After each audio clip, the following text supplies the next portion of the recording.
Bonjour, bienvenue sur ma chaîne YouTube.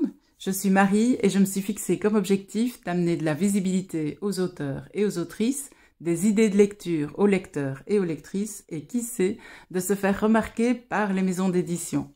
Aujourd'hui, je vous présente ma rubrique Un café avec Marie qui vous présente une version caféinée des auteurs de mon groupe Facebook lecteurs, auteurs et éditeurs.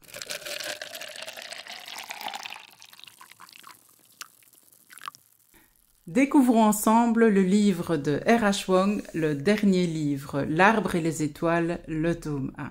Il s'agit d'une lecture pro réalisée par David, qui est un de nos lecteurs dans le collectif éditorial Le Colibri Rouge. Le dernier livre est une œuvre de science-fiction captivante qui projette le lecteur dans un avenir où la lecture et l'écriture ne sont plus des pratiques courantes. L'histoire suit Emma, une femme du XXIe siècle, qui se réveille dans un monde où les livres sont devenus obsolètes, remplacés par des intelligences collectives appelées génies. Dès les premières pages, le roman pose une réflexion sur l'évolution du savoir et de la transmission des connaissances. Avant les génies, les IA, avant les IA, Google, avant Google, les académies savantes, avant les académies savantes, les livres, et avant les histoires? Avant les histoires, il y avait les forêts.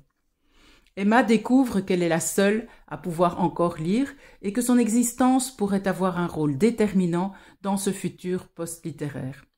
Lorsqu'elle met la main sur un livre unique, le dernier livre existant, elle comprend que celui-ci contient des mémoires oubliées et des traces d'un passé que personne ne semble vouloir évoquer. R.H. Wong ne se contente pas de proposer une intrigue originale, elle inscrit dans son roman une réflexion toute féminine, subtile, mais percutante. Elle insiste sur l'éducation des femmes et leur rôle dans la transmission du savoir. Le livre souligne également l'importance de l'accès des femmes à l'éducation. Emma, son héroïne, est une héroïne indépendante et symbolique. Emma n'est pas seulement une survivante dans un monde post-littéraire, elle est la gardienne du dernier livre, un rôle qui l'érige en symbole de la mémoire et de la transmission du savoir. Son intelligence et son refus de se laisser dominer en font une héroïne marquante et inspirante. R.H. Wong ne se limite pas à écrire des héroïnes fortes, elle construit un monde où les femmes occupent des rôles influents, stratégiques et décisionnels, loin des clichés de la science-fiction traditionnelle. Cette approche toute féminine s'inscrit dans une volonté de proposer une science-fiction plus juste et multiculturelle. R.H. Wong a pu nous parler un peu plus de son livre dans l'interview qu'elle a complétée pour le groupe Facebook lecteurs, auteurs et éditeurs. Dans cette interview, R.H. Wong nous parle de sa vision et de son processus d'écriture. Il s'agit ici d'une science-fiction différente et optimiste. R.H. Wong a voulu rompre avec les visions dystopiques de la science-fiction moderne et offrir un futur positif où la diversité culturelle et la coopération sont centrales. Son processus d'écriture est structuré. Chaque matin, elle écrit avec une tasse de café, puis réfléchit sous la douche où lui viennent ses meilleures idées.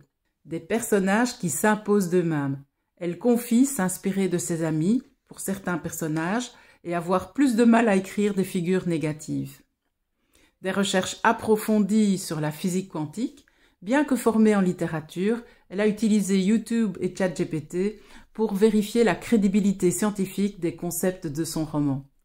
Une vision engagée de l'édition, elle voit les réseaux sociaux et l'auto-édition comme une libération, permettant aux auteurs et aux autrices d'exprimer leur vision sans se conformer aux standards classiques. Et une anecdote marquante, un bêta-lecteur lui affirmait que Todd, un de ses personnages principaux, ne pouvait pas être un héros bienveillant car les hommes importants sont forcément corrompus et égoïstes. R.H. Wong lui a répondu qu'en science-fiction, elle invente ce qu'elle veut. Après le tome 1, vous pourrez découvrir le tome 2, Les forêts de Schrödinger.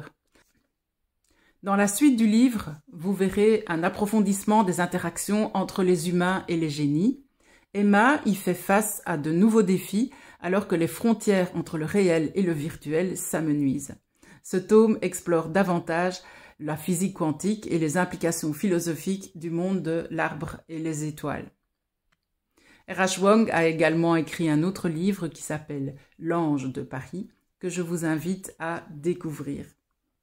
De son avis général, David nous signale que c'est une science-fiction lumineuse et intelligente. Le dernier livre est un chef-d'œuvre de science-fiction visionnaire qui propose une réflexion profonde sur le savoir, la mémoire et l'identité humaine. À travers une plume immersive et une intrigue originale, R.H. Wong livre une histoire à la fois captivante et porteuse d'espoir. Loin des dystopies habituelles, ce roman propose une vision positive et multiculturelle du futur où l'humanité trouve de nouvelles voies d'évolution sans sombrer dans l'autodestruction. Une lecture incontournable pour les amateurs de science-fiction, de réflexion sur l'avenir et de récits d'exploration humaine. Retrouvez également l'interview complète de R.H. Wong sur le groupe Facebook Lecteurs, Auteurs et Éditeurs. Et vous pouvez trouver les livres de R.H. Wong sur Amazon et gratuitement si vous avez l'abonnement Kindle. Et voilà, nous sommes arrivés à la fin de ce café avec Marie. N'hésitez pas à mettre un pouce et de vous abonner à la chaîne. Vous pouvez aussi brancher les notifications pour ne rien manquer. Et si vous voulez que je vous fasse une vidéo, un café avec Marie, qui parle de votre livre, n'hésitez pas à me contacter via mon adresse email naomititov@gmail.com.